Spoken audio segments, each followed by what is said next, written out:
Hi, it's Hope and welcome to the video. This is going to be my September wrap-up and stats, which this is definitely going to be shorter compared to my last one. So first of all, let's just go into the stats. I will pull up a stats page over here, so I'll actually just scooch over a bit and I'll be looking down here because my laptop is there with all the stats so that I get everything correct. But here is the stats. In September, I only read 9 books.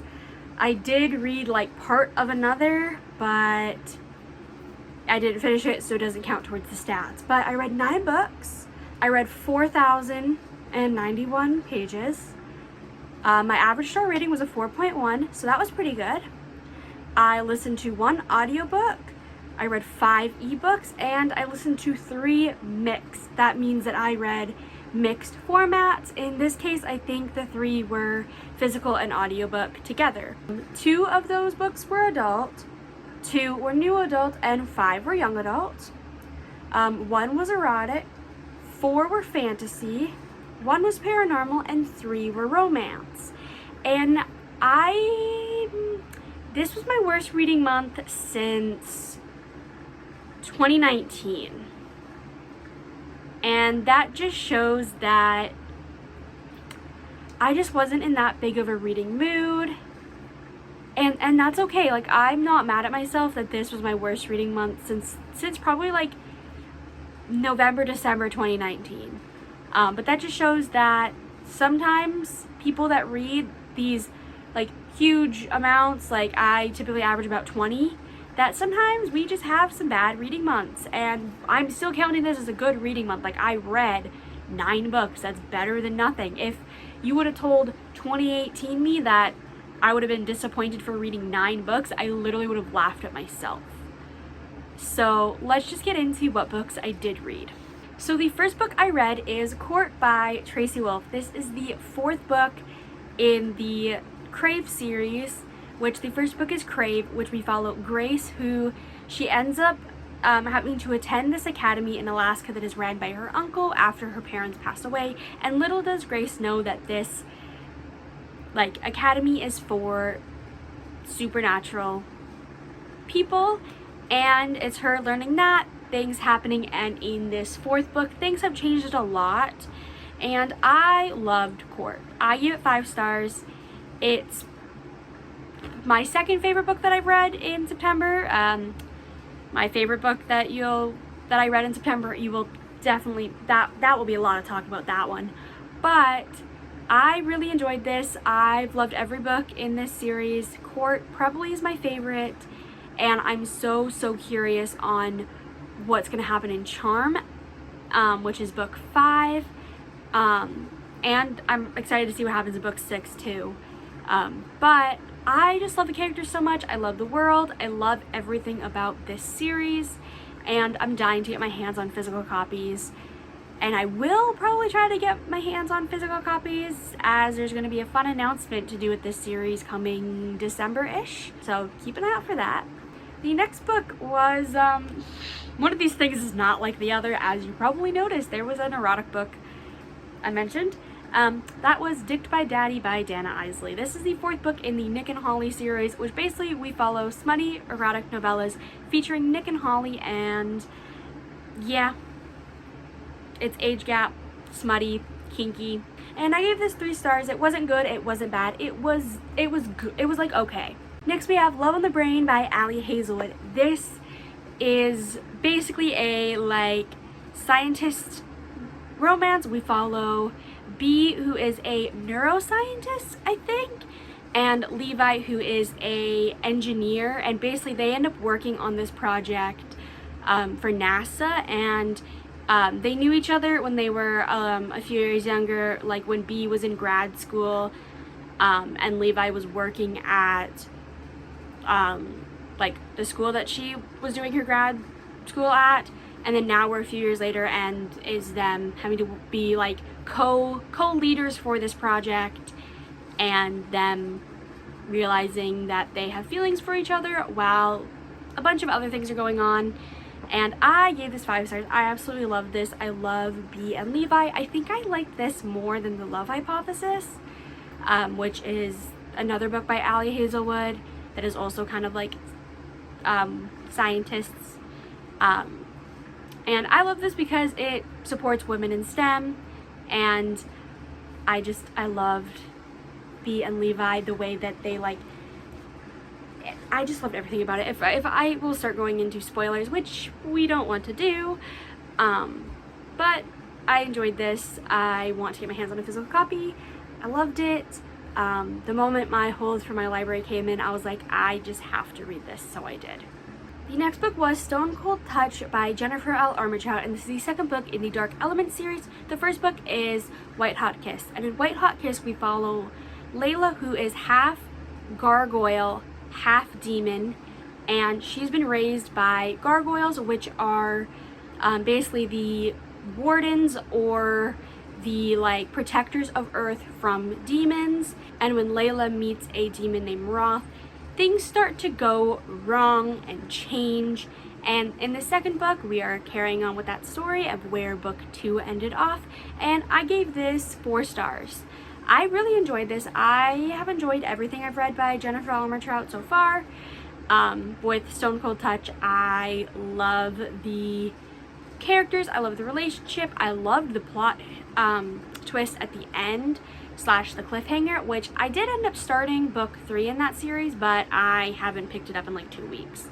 I'll finish it sometime before the end of the year, ?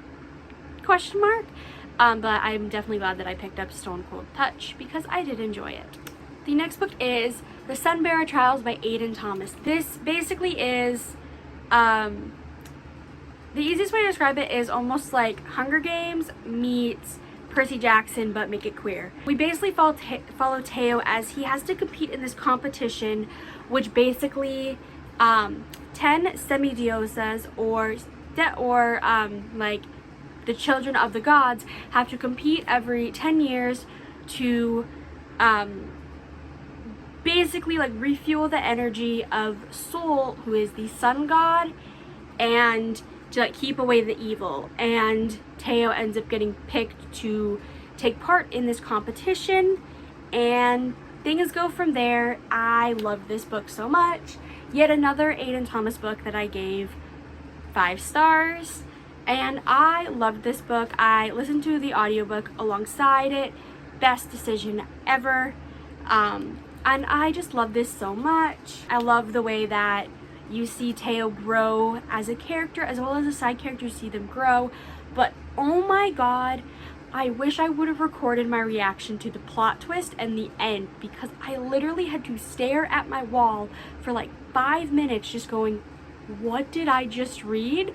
And when can I have book 2? But unfortunately, Aiden is still writing book 2, or at least to my knowledge, I believe he still is. And I'm just like, can you just like accidentally send me that manuscript please? Because I need to know what happens. So I of course will be pre-ordering book 2 whenever it is available. Shut up and take my money. But yeah, I just love this so much. These next 2 books are disappointing reads. First one is Forever Changed by Amber Nicole. This is a like contemporary reverse harem romance where we follow Carson, and she basically goes to university and she meets these guys and forms a relationship with them. It's a reverse harem, so she ends up with like all of them. And this let me down in so many ways that I literally had to, as soon as I finished the book, I basically had to like message my friend Morgan and be like, can I rant about this book to you? It was good. It was so good in the beginning. Like the first 40%, I was like, this is good. And then it just slowly went downhill and got worse. Will I be reading book 2? Absolutely. It's only a duet, so I will be putting myself through the misery of book 2. I just like to torture myself. But damn, like Carson is a good character. But then there's a bunch of things with the love interest that I'm just like, flaw after stupid thing after stupid thing, and like there's a couple of them that are kind of good, but then also like, ugh, didn't like it. And then also another book I don't know if I mentioned, I gave Forever Changed 2.5 stars, and I also gave Year of the Reaper by Micaiah Lucier. I don't know if I'm pronouncing that name right. Correct. This is the Fairy Loot exclusive edition, which has a signed book plate, art under the dust jacket. Honestly, if somebody wants to buy this from me, literally just message me anywhere and I will, you can buy it from me. I'm getting rid of this probably soon. This basically we follow Cass, who was a lord who ended up having to leave his city for 3 years, gets kidnapped by the a country that his country's at war at, and now we are 3 years later. The war has been settled, and he's traveling back to his home, and the king and queen are staying there, and that's all I can describe. And he can see ghosts. That description is probably better than the actual book. I give this 2.5 stars because the only things I cared about in this book were Cass and the love interest Lena. Everybody else, basically, I didn't care about. There was a plot twist that did bring it up from a 2-star to a 2.5, which was nice, but everything seemed pretty predictable, minus that one plot twist.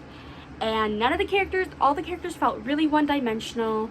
The ending felt really rushed.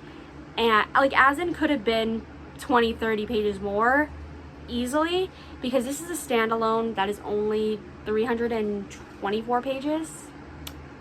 So yeah, it just wasn't for me. I will be getting rid of it. I'll be selling it because I did pay a decent amount because it is a Fairy Loot book. It was actually the first Fairy Loot book I ever got, which was December 2021's box, but it just wasn't for me. The next book was Punk 57 by Penelope Douglas. This I listened to the audiobook and the physical book.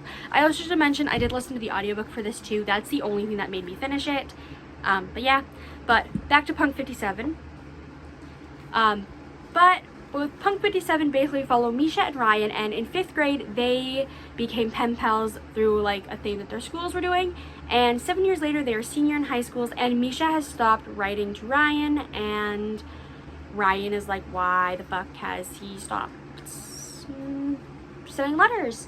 And then Misha ends up going to Ryan's school under a fake name, and it's a new adult bully romance, and I give this 5 stars. I love this. This was a reread for me.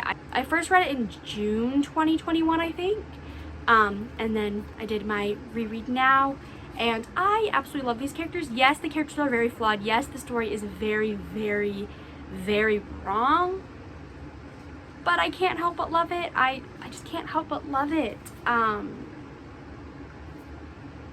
Yeah. This is also the Indigo exclusive edition. If you think the cover looks weird, it's because it's an exclusive edition. Honestly, I prefer the regular cover, but this is what I got. And the final book that I read in September was Shattered Souls by Beck Michaels. Now this is a fucking chunker. On Amazon, like through Kindle Unlimited, the ebook is over 1,000 pages.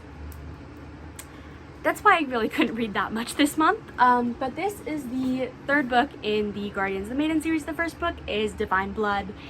This is the exclusive paperback.